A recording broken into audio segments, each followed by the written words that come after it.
It is a truth universally acknowledged that a single woman in possession of badass butt-kicking martial arts skills must be in want of an equally badass husband. Hello, bienvenue, welcome back, or if it's your first time here, hey, hi, how's it going? Today we're talking guilty pleasures. You know, those little things that you enjoy but then you also feel a little bad about? Well, don't worry, we all have them. And as long as you're not hurting anybody else with your life choices, hey, knock yourself out.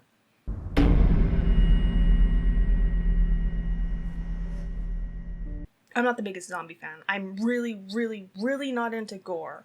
I mean, Resident Evil is about as far as I'll dip my toe into that kind of world, along with, some alternate universe fanfics here and there.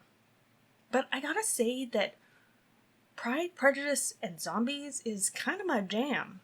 I mean, come on, it's Jane Austen with zombies. It's pretty much its own alternate universe fanfic all on its own. Seriously, what's not to love? I remember when this book came out, and the entire world kind of went, what the fuck? And then we got this whole slew of equally ridiculous parody novels like Sense and Sensibility and Sea Monsters. So it really should come as no surprise that I kind of love the movie. Pride and Prejudice and Zombies is a very silly, super campy, goofy, fun zombie tale. And it's exactly what it sounds like. It's basically Jane Austen's classic Pride and Prejudice, except it takes place during a zombie apocalypse. But this is definitely gentler than your average zombie flick. It's more B-movie gore rather than, meant to terrify you to your absolute core. It's definitely played up for laughs, and that's the fun. Honestly, it's everything that you think it is. We still have the Bennett sisters who have been trained in ancient martial arts to battle against the zombies, but at the same time they must try and attract a suitable husband, and all while they're trying to fend off social humiliation because of their very silly mother and younger sisters. Basically, Elizabeth and Jane find themselves in this ultimate battle of love and zombies when Mr. Bingley and Mr. Darcy come to town. I cannot stress how satisfying it is to see a tiny proper lady completely slay, yes, pun intended, after being insulted by a self-righteous asshole. All while in a full gown and corset. Guys, this is girls doing kung fu in Regency dress. You have all of Jane Austen's clever and on-point dialogue that slots surprisingly well into this charming zombie tale full of wit and humor that's as sharp as the swords they wield. It's verbal jousting at its finest, and it's fucking hilarious. Matt Smith, yes, that Matt Smith steals any scene he is in as the oblivious, misogynistic, straight white male Mr. Collins. He is the epitome of comic relief. And no, we're not talking himbo status, we're talking a completely ridiculous and ignorant man.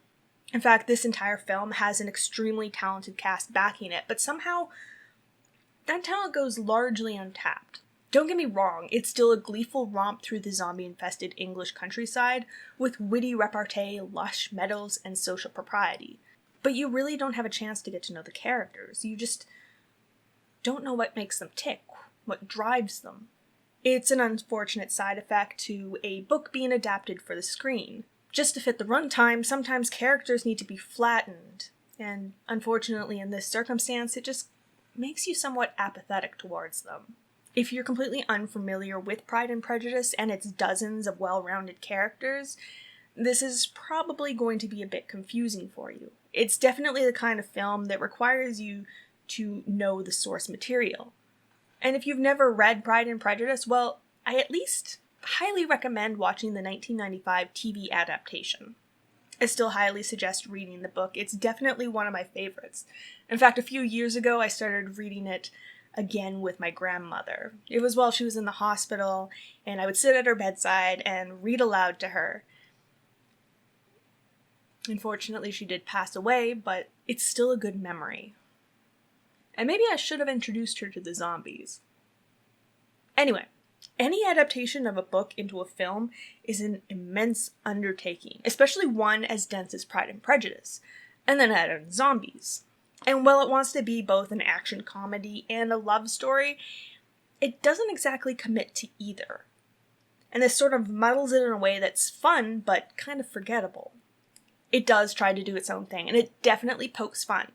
We still have all the social hierarchy, the inferiority of their Chinese training rather than the highly sought-after Japanese, and the fact that they're still completely obsessed with finding a rich husband.